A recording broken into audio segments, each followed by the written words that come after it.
সুন্দর করে পিষে দিয়ে নিলাম।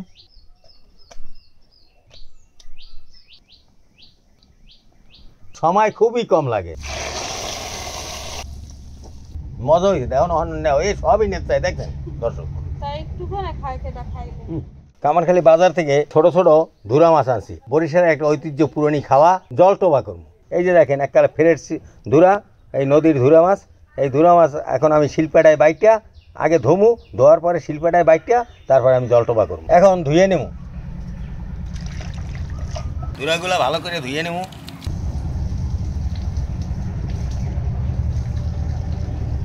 এক দোয়া দিছি, আরও এক দোয়া দিয়ে নেব।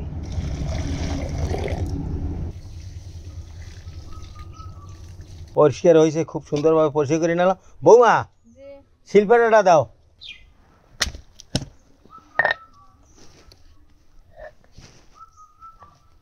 তোমরা ধুইলো, আমি একটু ধুইয়ে লই।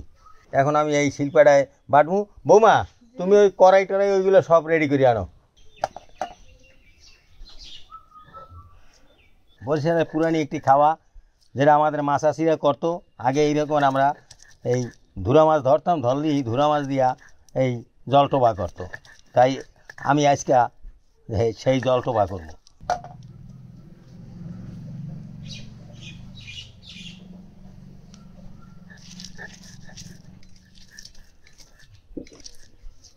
বাড়া শেষ, 2 পিসে দিলাম, সুন্দর করে পিসে দিয়ে নিলাম। স্বাদ মতো লবণ মাখিয়ে নেব।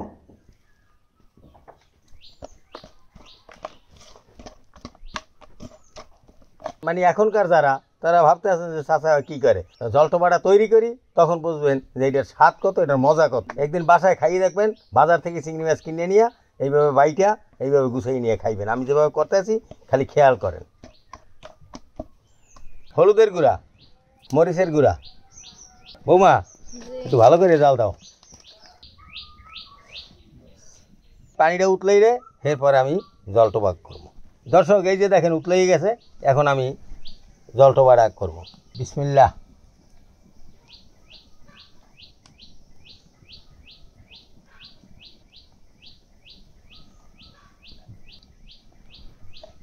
সময় খুবই কম লাগে। এখন তো হাতটা দিয়ে নি। জলটোবা ফুল ধরছে, কিন্তু অনেকক্ষণই একটু জাল দিতে হইবে। জাল দেওয়ার পরে এই চিংড়িটার একটা ঘেরান আছে, সেই ঘেরানটা ছড়াইতে হইবে জাল দিয়া। জলটোবা হয়ে গেছে, এখন উড়ে এলাম। উড়ে এলাইয়া আমি বাগার দেবো।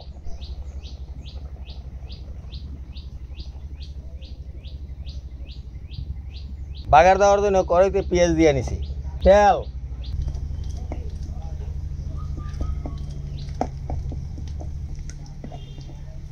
পেঁয়াজ পাকানি হয়ে গেছে।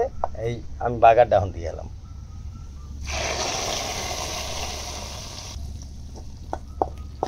এখন অল্প একটু জাল দিয়ে নেব। জলটোবা হয়ে গেছে। এদিকে আবার চুলায় বৌমায় চেকুন চাউলের ভাত বসাইতেছে। চেকুন চাউলের এই ভাত হইলেই আমি জলটোবা দিয়ে খামো। দর্শক আমি একটু খালি খাই দেখি আগে। এই যে দর্শক দেখেন কি সুন্দর জলটোবা হয়েছে। নদীর ধুরা মাছ দিয়া, ধুরা মাছ পাইটা জলটোবা বানাইলাম। বাইরে তো খামুই, একটু আগে হুদা খাই দেই, লবণ দেখি লবণ। আসলেও খুব মজা হয়েছে। বৌমা একটু নিয়ে যাও, খুব মজা হয়েছে। তুমি একটু খাবা, একটু মহে দিয়ে দাও তো, মজা হয়েছে। মজা হয়েছে, দেখো না এই সবই নিতে দেখেন দর্শক।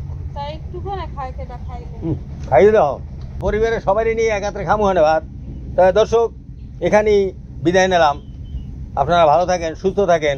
এভাবে বাজার থেকে ধুরা চিংড়ি মাছ কিনা শিলপাড়ায় বাইটা তারপরে এরকম জলটোবা বানাই খাইবেন। রান্নাও শেষ আর বৃষ্টি শুরু হয়ে গেছে।